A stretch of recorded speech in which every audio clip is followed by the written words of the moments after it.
Hello everyone. तो आज हम लोग नीट का क्वेश्चन सॉल्व करने जा रहे हैं। सॉल्यूशन चैप्टर का हम लोग नीट का क्वेश्चन सॉल्व करेंगे। तो सबसे पहला क्वेश्चन हम लोग लेते हैं। क्वेश्चन ये है कि in 1 molar solution that contains 0.5 mole of solute there is dash gram और ml ऑफ सॉल्वेंट। ठीक है, ये नीट 2022 यानी 2022 का क्वेश्चन है। 500 gram of solvent, 1000 gram of solvent, 100 ml of solvent, 500 ml of solvent, ये अपना क्वेश्चन है। ठीक है, तो फिर से एक समझ लेते हैं कि क्वेश्चन में क्या बोला जा रहा है। 1 molar solution that contains 0.5 mole of solute, तो उसमें सॉल्वेंट कितना होगा। तो सबसे पहले ये जो है मोलाल दिया है, और हम अच्छी तरह जानते हैं जो मोलाल होता है यानी कि मोलालिटी। मोलालिटी क्या होता है? मोलालिटी होता है number of moles of solute, moles of solute per KG of solvent, KG of solvent, या फिर ग्राम ऑफ सॉल्वेंट रहेगा तो मल्टीप्लाई बाय 1000। तो सिंपल है कि यहाँ पे सॉल्वेंट हमेशा मास में लिया जाता है। तो ml में अगर है सॉल्वेंट तो वो ऑब्वियसली आंसर नहीं होगा। तो answer D and answer B तो पॉसिबल ही नहीं है। ठीक है, answer D and answer B is not possible. तो अब अपने पास ऑप्शन बचा, अब आंसर ए एंड सी में देखना है कि कौन सा करेक्ट आंसर होगा। ठीक है, तो अब आगे चलते हैं। तो जो मोलालिटी है उसका फॉर्मूला, मैं अगर सॉल्वेंट को ग्राम में लूँ तो molality m is equal to weight of solute divide by molar mass of solute, या फिर हम पहले number of moles of solute ले लेते हैं। Number of moles of solute upon weight of solvent. अगर ये ग्राम में है तो इसको मल्टीप्लाई बाय 1000 में कर देते। ठीक है, अब हमें वेट ऑफ सॉल्वेंट निकालना है। हमें मोलालिटी दिया हुआ है, कितना मोलालिटी है? 1 molar. Number of moles of solute भी दिया है 0.5 मोल। बस वेट ऑफ सॉल्वेंट निकालना है, बहुत आसान हो जाएगा। तो मोलालिटी है 1 molar equal to number of moles of solute है 0.5 अपॉन वेट इंटू 1000। ठीक है, वेट ऑफ सॉल्वेंट। तो क्या हो जाएगा? वेट ऑफ सॉल्वेंट को यहाँ ले लेते हैं। Weight of solvent is equal to 0.5 into 1000 multiplied by 1000 divide by 1। तो ये हो जाएगा आपका 500 gram. So the correct answer is 500 gram. ठीक, तो ये हमारा क्वेश्चन 1 था जो नीट 2022 में आया था। आगे लेते हैं हम लोग दूसरा क्वेश्चन। इसको अगर आप सोल्यूशन लेना चाहे तो ले लें। ठीक है, तो दूसरा क्वेश्चन हम लोग लेते हैं।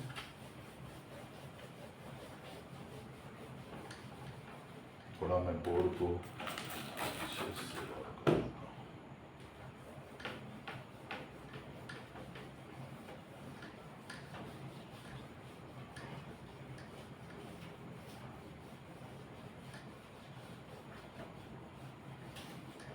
ठीक है, आगे चलते हैं। तो सेकंड क्वेश्चन जो है हमारा, the density of, question 2, the density of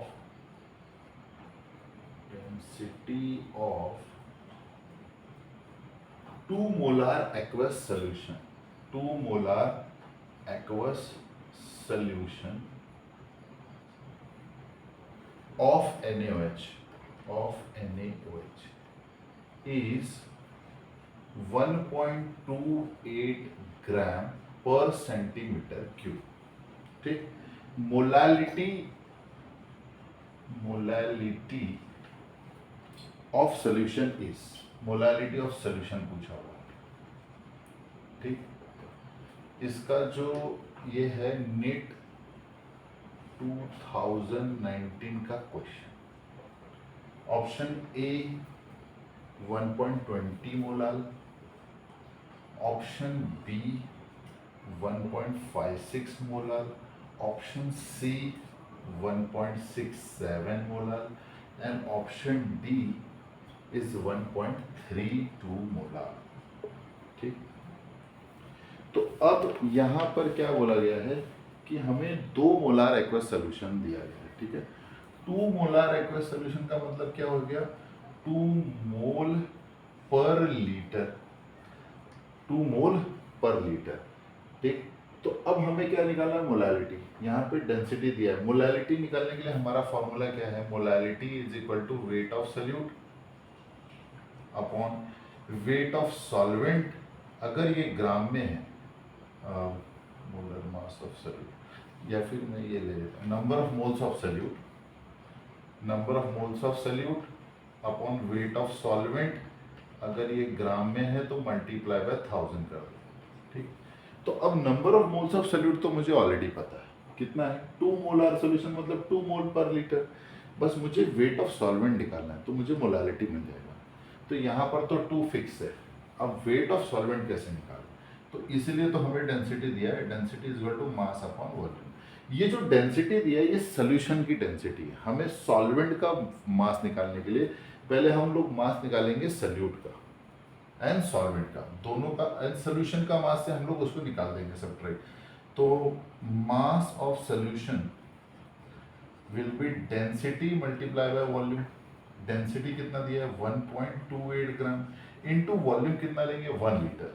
1 litre यानी कितना हो जाता है, 1 litre is equal to 1000 ml हो जाएगा। तो इसको 1000 से मल्टीप्लाई कर दो, ये कितना हो गया, 1280 ग्राम। ये आपका मास ऑफ सोल्यूशन है। इसमें से मुझे सल्यूट का वेट माइनस करूंगा तब मुझे मास ऑफ सॉल्वेंट आएगा। अब सल्यूट का वेट कितना होगा, सल्यूट हमारा क्या है, यहाँ पर NaOH है। NaOH का मोलर मास 40 है, वो एक्चुअली क्वेश्चन में दिया है। NaOH का molar mass is equal to 40, ठीक है, ग्राम पर मोल। तो अब 2 मोल NaOH कितना हो जाएगा, 1 mole of any substance is equal to 1 molar mass, तो 2 मोल कितना होगा, 80 ग्राम हो जाएगा। तो मास ऑफ सोल्यूशन कितना है, 1280 ग्राम, जिसमें से 80 ग्राम सल्यूट का है तो -80 कर दिया, तो सॉल्वेंट का कितना मास बचा, 1200 ग्राम। तो मुझे वेट ऑफ सॉल्वेंट मिल गया, number of moles of solute पता ही है, मल्टीप्लाई बाय 1000 कर दूंगा, आंसर आ जाएगा।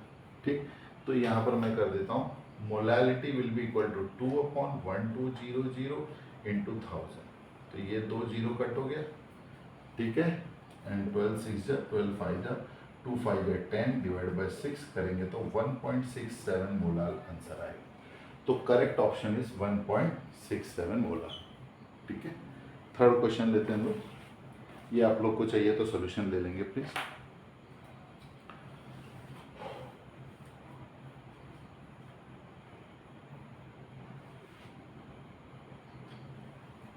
ठीक है, नेक्स्ट क्वेश्चन लेते हैं।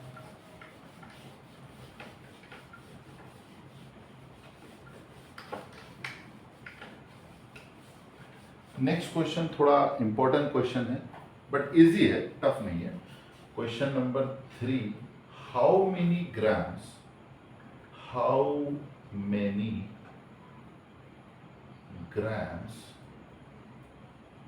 Of concentrated nitric acid solution should be used. Concentrated nitric acid should be used. Okay, to prepare 250 ml of 250 ml of 2 molar HNO3 solution। ठीक, और इसमें एक एड ऑन इंफॉर्मेशन दिया है कि concentrated nitric acid is 70%। The concentration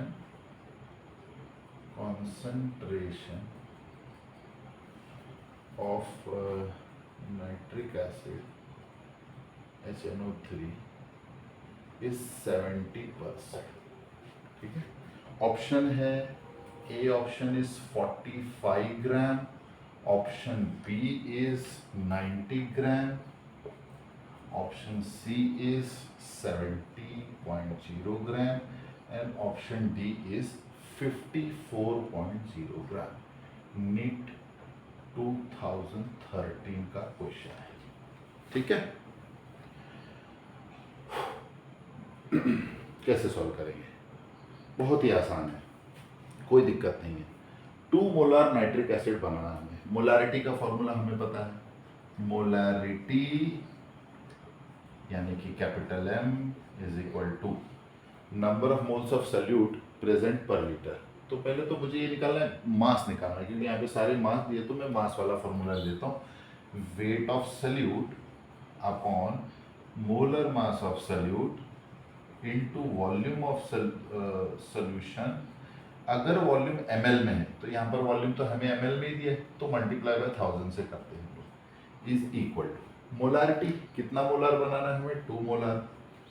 wait of salute तो calculate करना है, ठीक है, divide by molar mass. Nitric acid का कितना होता है? 63 होता है। 63 इंटू 250 मल्टीप्लाई बाय 1000। अब इससे मुझे वेट ऑफ सल्यूट तो मिल जाएगा बहुत आसानी से। वेट ऑफ सल्यूट क्या आ जाएगा मुझे? Weight of solute is equal to 2 into 63 into 250 divide by 1000। ये कैलकुलेशन मैं करूंगा तो मुझे 31.5 ग्राम आएगा। अब ये देखिए, मुझे 2 मोलार नाइट्रिक एसिड सोल्यूशन बनाने के लिए 31.5 ग्राम ऑफ सल्यूट लगेगा। पर आंसर ये नहीं है, अभी घाई नहीं करना, पिक्चर अभी बाकी है। आंसर यहाँ पर खत्म नहीं होता। अगर ये आंसर होता तो इसे तो कोई ऑप्शन दिया ही नहीं। इसमें जो additional information, the concentration of HNO3 70%। इसका मतलब क्या है कि अगर मैं 100 ग्राम HNO3 लेता हूं तो उसमें सिर्फ 70 ग्राम ही HNO3। तो मुझे HNO3 कितना लेना होगा? यहाँ पर मुझे 31.5 ग्राम चाहिए, तो x, सो देयरफॉर ये x उधर चला गया। 100 इंटू 31.5 डिवाइड बाय 7, यहाँ पे आपका आंसर आएगा 45 ग्राम। तो मुझे जो given stock of nitric acid है उसमें से मुझे 45 ग्राम नाइट्रिक एसिड निकालना होगा। 250 ml वाटर में डालकर जब मैं घोलूंगा तब उसका जो कॉन्सेंट्रेशन होगा 2 मोलार होगा। क्योंकि जो नाइट्रिक एसिड है सोल्यूशन हमें दिया जो गया है, हमें एक्चुअली जो स्टॉक सोल्यूशन दिया गया है, जो नाइट्रिक एसिड कॉन्सेंट्रेटेड दिया गया है, वो 70% ही नाइट्रिक एसिड उसमें है, 30% उसमें वाटर है। तो मुझे कितना ग्राम लेना होगा उसमें से? 45 ग्राम। ठीक है, so this is how we solve this question. ये 2013 का क्वेश्चन था। इसका सॉल्यूशन चाहे तो आप ले लीजिए प्लीज।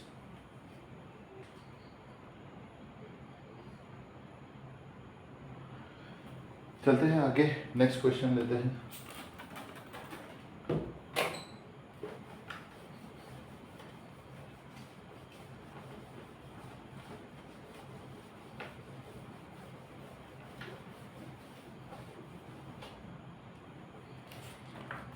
नेक्स्ट क्वेश्चन है 6.02, क्वेश्चन नंबर 4 होगा। 6.02 into 10⁻20 molecules of urea. Molecules of urea are present in 100 ml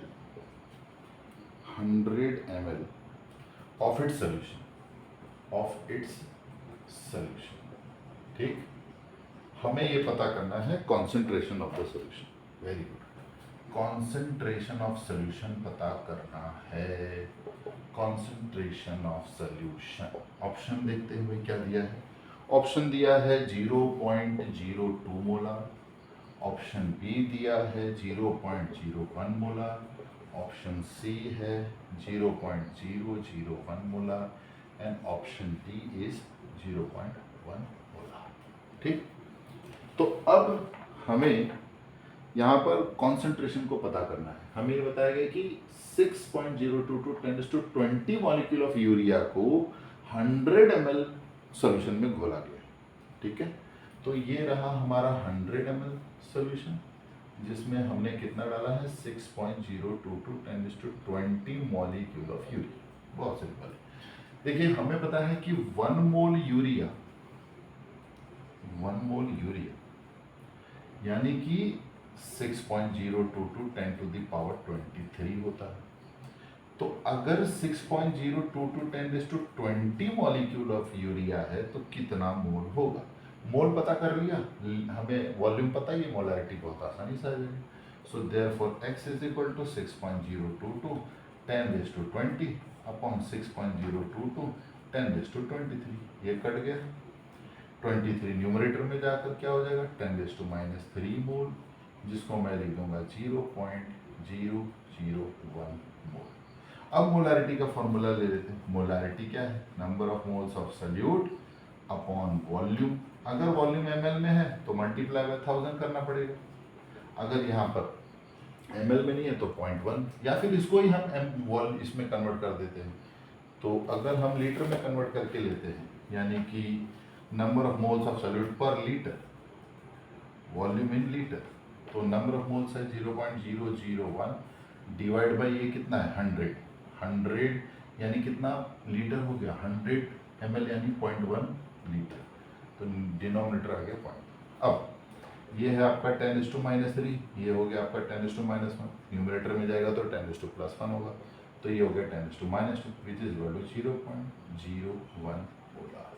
the correct option is, ठीक है, ले लेंगे जरा।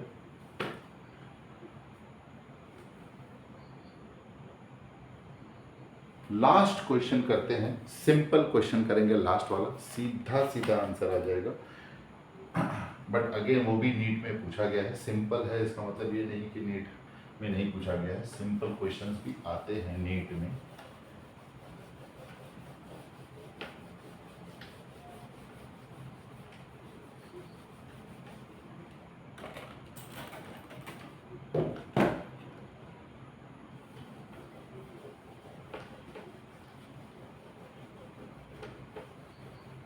ठीक है, तो क्वेश्चन नंबर 5 लेते हैं। बहुत ही सिंपल क्वेश्चन है, मुझे लगता है क्वेश्चन लिखते लिखते ही आप लोगों को आंसर आ जाना चाहिए।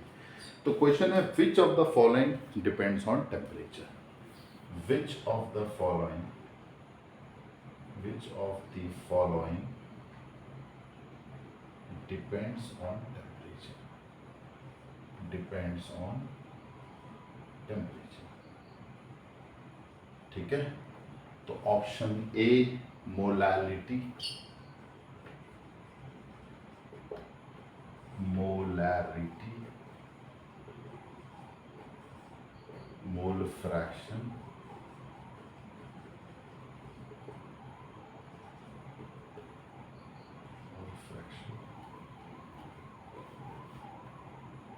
Mole fraction, wait percentage, wait percentage. ठीक है, अब देखिए टेम्परेचर पे एक बात हमें क्लियरली पता होना चाहिए कि वॉल्यूम जो है, volume depends on temperature, volume depends on temperature, और मास का टेम्परेचर से कोई लेन देन नहीं। अगर टेम्परेचर चेंज होगा तो मास नहीं चेंज होता है, but volume can change, increase in temperature, decrease in temperature can change the volume, पर मास का कोई इफेक्ट नहीं होता है टेम्परेचर पे। ये क्लियर है हमें? तो इसमें से ऐसा कौन सा वे ऑफ एक्सप्रेसिंग कॉन्सेंट्रेशन है जिसमें वॉल्यूम यूज होता है? तो देखते हैं सबसे पहले मोलालिटी। मोलालिटी क्या है? Number of moles of solute upon weight of solvent in KG. यहाँ पे मास आ गया तो ये पॉसिबल नहीं है आंसर। नेक्स्ट देखते हैं मोलारिटी। मोलारिटी क्या है? Number of moles of solute upon volume of solution in litre. Yes, तो ये वॉल्यूम आ गया यहाँ पर, वॉल्यूम पे मोलारिटी डिपेंड्स करता है और वॉल्यूम टेम्परेचर पे डिपेंड करता है, इसका मतलब मोलारिटी टेम्परेचर पे डिपेंड करता है। तो आंसर ये होना चाहिए। नेक्स्ट देखते हैं मोल फ्रैक्शन। मोल फ्रैक्शन क्या है? Mole fraction is equal to number of moles of solute upon total, and total number of moles मतलब अगेन अमाउंट हो गया, number of mole is mass upon molar mass, तो ये भी मास पे डिपेंड करता है, मतलब वॉल्यूम नहीं यहाँ पर temperature. Wait percentage, obviously wait percentage क्या होता है कि mass of solute upon mass of solute plus solvent, that is mass of solution into 100। यहाँ पर भी मास मास आ गया, तो जहाँ पे भी मास आ जाएगा वहाँ पर टेम्परेचर से कोई इफेक्ट नहीं होगा, तो सिर्फ आंसर एक ही है, molarity which depends on temperature. ठीक है, तो आज के लिए हम लोग यहाँ पे स्टॉप करेंगे। 5 क्वेश्चन है, सब्सक्राइब कीजिए, लाइक कीजिए, फॉलो कीजिए। हर बार हर दिन 5-5 क्वेश्चन हर चैप्टर के लाते रहूँगा। अभी तो मैंने नीट का दिया है, जेई एंड जेई एडवांस का भी क्वेश्चन लाइन में है। Thank you so much.